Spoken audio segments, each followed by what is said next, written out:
Now I'm going to welcome into the studio Jenny Nulty and Joan King. Good morning, girls. Morning, John. It's still morning. I always say when I interview you, they're always smiling and cheerful. And, you know, the job you're doing must be very fulfilling. So will we just do a quick recap about the work of the Youth Advocacy Programme? Yeah, so we're YAP, the Youth Advocate Programme, and we work with young people and families, but mostly between the ages of 10 and 18 years of age. So they are referred in through the HSE at the minute. They're our sole funders. So there's generally social work or family support involved. So we work with 10 to 18 on a one-to-one basis. They're matched with an advocate. So it's one-to-one, up to 15 hours a week for 6 months. So an advocate is somebody from the local community, so just your average Joe Soap, that's brought in, trained, Garda cleared and managed by YAP, the case managers in YAP. So basically then we would work with that young person for 6 months around the needs that they identify. So when we get the referral, we would link back in with the HSE around what it is that they would like YAP to do for 6 months with that young person and family.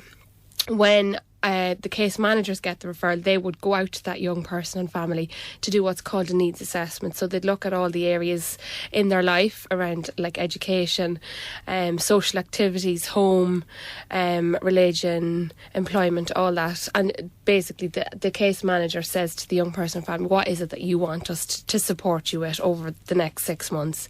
So the case manager would manage that case. They would come away from the needs assessment and identify an advocate that's going to be suitable to the young person and family based on the needs that the young person has identified. So how an advocate is going to get on with that young person. So that's kind of like the lifespan of the case. The advocate then is the one to call on a week-to-week basis. They would set the weekly plan with the young person and family. So whether it's identifying that the young person wants to be linked into football, the advocate would do that with the young person and family.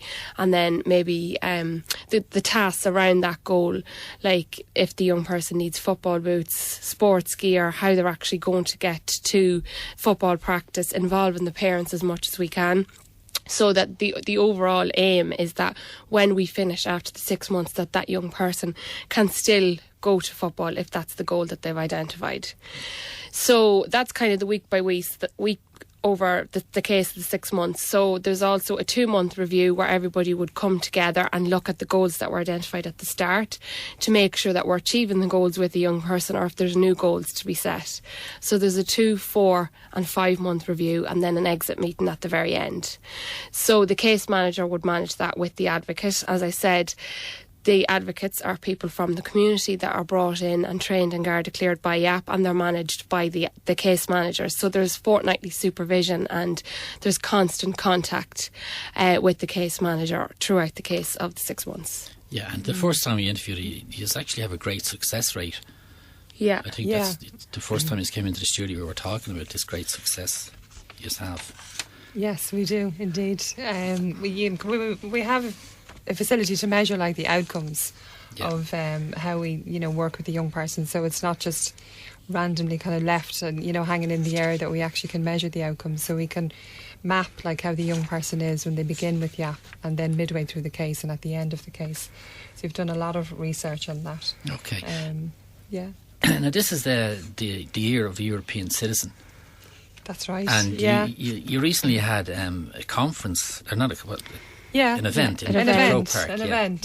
We had an event in Croke Park on the 23rd of October, and it was a great success. We had lots of young people and families came along. We invited other professionals, other agencies, some people from the HSE, and Frances Fitzgerald was a keynote speaker there, and she spoke to the group about the importance of YAP and wanting to continue the work that YAP do with young people, because we're just getting them on that cusp maybe between preventing them going into care or preventing them going into the justice system.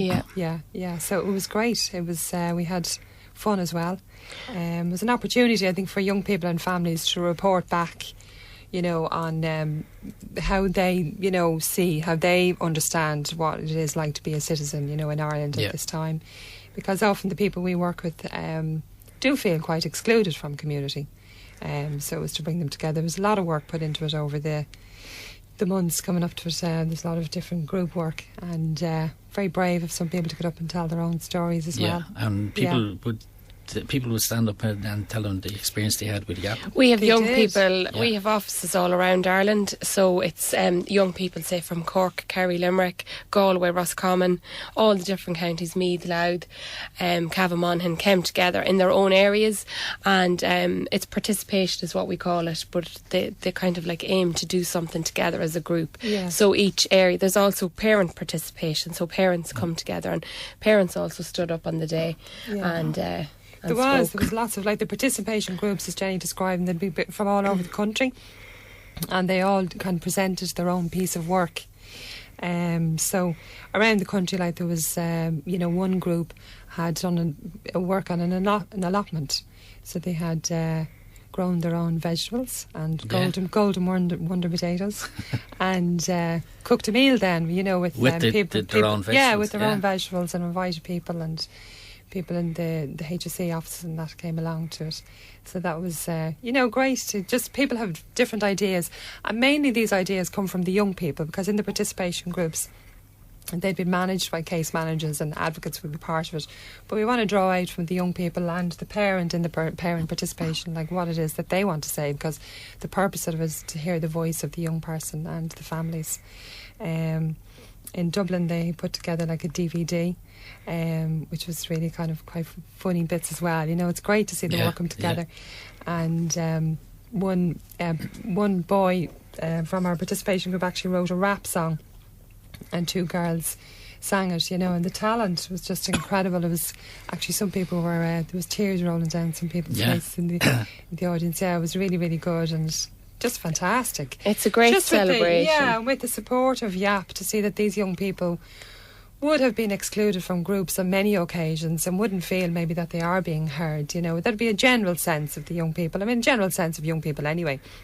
But to get that opportunity, like with the support of YAP and their advocates, to have their confidence boost, and we said, no, we do actually care, and we do hear what you say, and to have the minister there was really make them feel very important. And you've made a presentation to the minister, I believe. The masks. Yeah. I didn't actually see that bit. I was off doing something else, but there was kind of a sideline. A YAP passport. The YAP passport. Sorry. Yeah. That's right. And she got the photos taken in the paper. Okay. And during the event, you launched this initiative called Friends of YAP. What's that? Yeah. Well, that's just trying to actually bring people. People have, maybe young people have gone through the YAP process, and ask them would they like to stay in touch, and let us hear what's going on for them, and let them have a say about feedback to us, like what it's like to be part of YAP, and what it's like after YAP, and what supports they would need. In fact, we currently have an advocate. And she spoke in the day. There was an advocate at the minute who was on the programme a couple of years ago, and she was a young person matched with an advocate, and YAP supported her for the 6 months, and roll on a few years later, and she's now back as an advocate. So she spoke on the day about how that felt for her and what she can bring to us now, because we can learn from her. So like with the youth participation, we're going to have like the alumni group, and maybe get like a junior CEO of YAP, and eventually like get young people to be able to sit on our interview and panel. So that's hopefully what we hope she'll be able to contribute to us. Well, that's fantastic. Just listen to you. I can see how fulfilled you can be when you. It is. People come back to you. I think I said the last time I was on, probably repeating myself. I'm probably repeating the question, so it doesn't matter. It is quite meaningful work, really, and I was only talking to someone there who started in YAP just there recently, and they were saying, well, actually, even though I had better hours, just in terms of the work they were doing, that they chose YAP for the kind of doing more meaningful work. And it is important, and that sense of being able to give back and make a difference, I suppose, is... But how flexible the model is, because if we go in and meet a young person and identify that the family as a whole needs support, that's what we can do.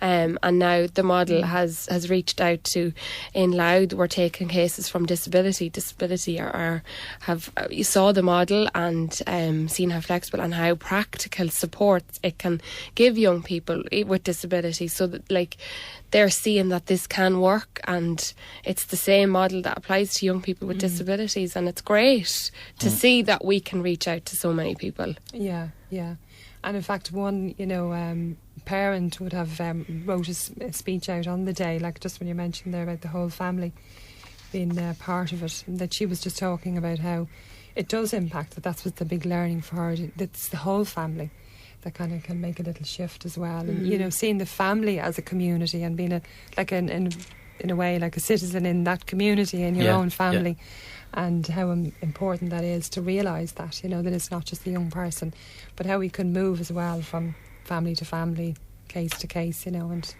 ask them. That girl that you were talking about that came back as an advocate, what training would an advocate need, or do you just base it on their experience?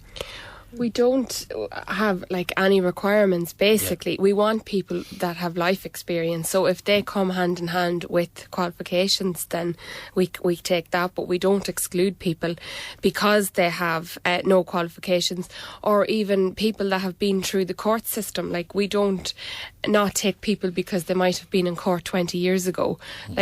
Everybody that comes to us has to be trained, and there's a Garda clearance process, so they have to go through the Garda vetting. But if something comes back on their Garda vetting form, we will have a meeting about that and discuss it, but they're not going to be excluded for something that they've done 20 years ago. Yeah, very good. We do, if they have some experience of, the requirement would be experience of working with young people. That can be paid work or voluntary work, and obviously they go through our own training, our core module training. And as Jenny said, the Garda vetting and child protection. The child protection, would be mandatory for everybody to do. But that's something that we offer once they get through the interviews. But we do offer, we'd like to, think that we would encourage advocates, and advocates often, as they go through working with YAP, they say, well, gosh, I'd like to do more about, a particular area, or just, study in general, and we would support and encourage them to go ahead and do that. And lots of our advocates do, follow that on down that path where they move on, with their own selves. So that personal development and professional development is something that we would nurture. Yeah. And the young people, is it a referral? Are they referred to you? They're referred in through the HSE. That's the only referral process at the minute, because we're funded. We are a charity status, which is why we're doing loads of fundraising. But the HSE are the sole funders at the minute, so they have to be involved with the HSE on some level, and that's how they were. A social worker would refer through a gatekeeper, which is normally the principal social worker, and I would go to their meetings once a month and get the referrals, and then allocate them out to the case managers. Okay, fantastic stuff. It's great stuff. You mentioned fundraising there. You have a fundraiser coming up, I believe. Yeah, Joan is the queen of our fundraising. Fundraising queen. Someone got a picture of the Queen and put my face in the office, actually. We do indeed, on the 22nd of November in Hanlon's Pub, which is Hanlon's Corner in Phibsborough. There's a fundraising event there. It's actually across the road from our offices. And we have a music bingo night. It's a little twist on your average bingo. It involves music instead of numbers. So, and so you get a sheet handed out to you, and you'd have a list of songs on it, and the songs will be played, and you mark them off that way instead of marking off numbers. And we'll have prizes, not cash on the night, but it should be a bit of a throwback. We have 60s, 70s, 80s, 90s fun songs. We might have a look at your collection here, John. Oh yeah, mine will be all 60s. Nice. 60s and 70s. Give us a few tips. I got chosen to go for the 60s collection. I don't know why that was. It's the best music, really, when Absolutely. you think about it now. And the 70s, the early 70s. So really it's a case of having a bit of fun and raising money for a good cause. And like a lot of our fundraising, what's actually raised goes towards those participation groups that we just mentioned there, the actually, putting the money into supporting young people to actually, have their say and have their voice heard and participate in kind of the bigger projects that we would be running. So it's really good to see the route and where it takes the young people, and in terms of their own confidence and self-esteem. And that was something that you mentioned, the outcomes there. There'd be a huge increase on people's, confidence and self-esteem that, after we map the outcomes during the case, that would be one of our big successes that you talk about there. So that's in Hanlon's Pub on Hanlon's Corner, the North Circular Road, and that's on the 22nd of November. At 8 o'clock. At 8 o'clock. Yeah, and it'll be great crack. It will, yeah. We had a race night back in May when we were talking about that the last time around. It was absolutely great fun, yeah. It's brilliant.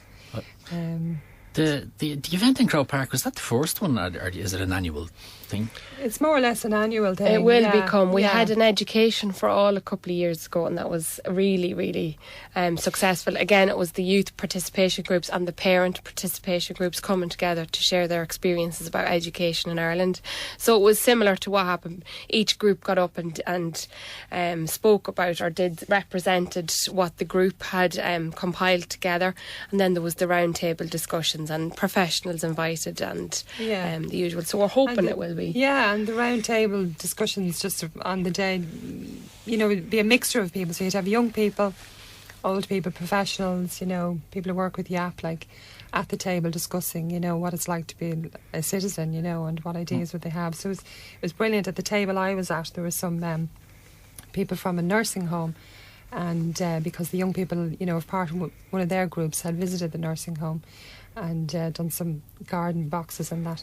And it was great to see the mixture. And in fact, they got into a discussion about, like, one of the older people at the table was talking about maybe that some older people might have a bad impression of young people, and then the young people were there coming back to defend themselves, and they were saying, then we might have a bad impression of older people. So it's just absolutely brilliant just to see it happening in front of you. To open people's minds as well. And they were talking away. The interaction with how they would. And a young person, I was saying, well, would you call into an older person? Well, I would, yeah, but sometimes they might think you want to rob them or, so I was saying, and then the older person was saying. So I suppose it's tricky on both sides, on both ends. Just have to. Actually, my man is in a nursing home, and her grandson, or her great grandson, went up to visit her once, and he's a hairdresser, but he had his hair pink, pink and green down the sides, and he was sitting there yapping away to her, And but there was other people walking past the door, and they were stopping and looking in amazement. I think one of them went down to one of the carers and said, there's a fella down there with Philomena, and you better go down and check him out. Just because of the look of him. Sometimes we have that. We stereotype, young people, and especially the hoodie thing now. And that's kind of, I mean, if you ask some young people, why do you have a hoodie? And they say, well, it's cold. Put my hood up just like everyone else. But we can do that, and I suppose we... in YAP, like, we don't, and also, like, we often ask the young people, why do they even listen to us, and they say, well, you're open and you ask us, how can we help? We don't make judgments, we don't. But even the advocates, if you have an advocate from Coolock working with a young person from Coolock, it's they're talking their talk, you know what I mean? And it's practical support. It's working towards the young people identify what they want to do, if it's help with school, if it's help with getting into football. So they listen to the advocate because they have a part in what it is that they want to do. That's why it works. Well, if the advocates are anything like you two, very, very, very easy to talk to, and very, very easy I think to listen. we are still very easy, passionate though. And I suppose we don't, even when you ask about the events there and that, like, we don't feel like we have the answers to everything. We're work in progress. We like to improve ourselves all the time. That's why with the Friends of YAP, we want to hear back, like, from young people and who have been on the programme, and let us know what's it's like for them, and we want to, if we need to make changes, like, we're open to it, so we like the feedback. Okay, and you mentioned your website. Yes, I was checking it out, and it's a fantastic website. Yes, it's been launched there the start of October. So it's very user friendly. There's a few stories from the young people, there's a few stories from the advocates on it. You can also go in to see Meet the Team, which is a favourite of mine because it's quite funny. We all had to get our picture taken and put up, and everyone was doing their makeup and hair. And it is, and there's actually, it's very user friendly, and it's fun looking. But It's some little video clips as well of events and things that have happened, and photos. So it gives a really good overview and some questions there. Like if people want to have more information about YAP, to find out what we actually do. Or if they want to contribute money, they can. That's very, very, very it's important. on how they can, They can indeed. So you can people can donate online or on your website. Big funders out there that have loads of money. Yeah. Local businesses. Yes. Yeah. Okay, and the music Bingo Night fundraiser is in Hanlon's Pub, Hanlon's Corner, North Circular Road on Friday the 22nd of November at 8 p.m. Now, is there anything else I'm forgetting you just want to add? I think just to say that thanks again for having us, but we hope to be back again next year, especially maybe in January when we can have our recruitment to get people from the Coolock Darndale area in. So hopefully we'll be back then to advertise. That's it. And you can go onto our Facebook page and like that as well. Or we're on Twitter as well, all these things. So if anyone is that way inclined, feel free. So it's yapireland.ie and it's yapireland.ie. You'll get us. On Facebook and Twitter. Facebook and Twitter, yeah. Don't ask me any more about Twitter. Okay, no. I wouldn't know what to ask. We have our young people actually in the participation are going to work towards compiling something about social media and how to stay safe. So that might be something that we can come back. We might bring a young person with us the next time. Yeah, no problem. Yeah. Okay, well, listen, I look forward to that. Seeing us in January. Great. And we'll go on Facebook and Twitter and like everything about us. Yeah. Although I wouldn't even know how to go on Twitter now, to be honest with you. I was told I should be on Twitter because of what I do, but apparently you tweet. I don't know anything either. I thought that was start something. With Facebook. Yeah. Well, I'm on Facebook. Yeah. Good. Okay, well, listen, thank you very, very much for talking to us. Thanks, John. It's always a pleasure.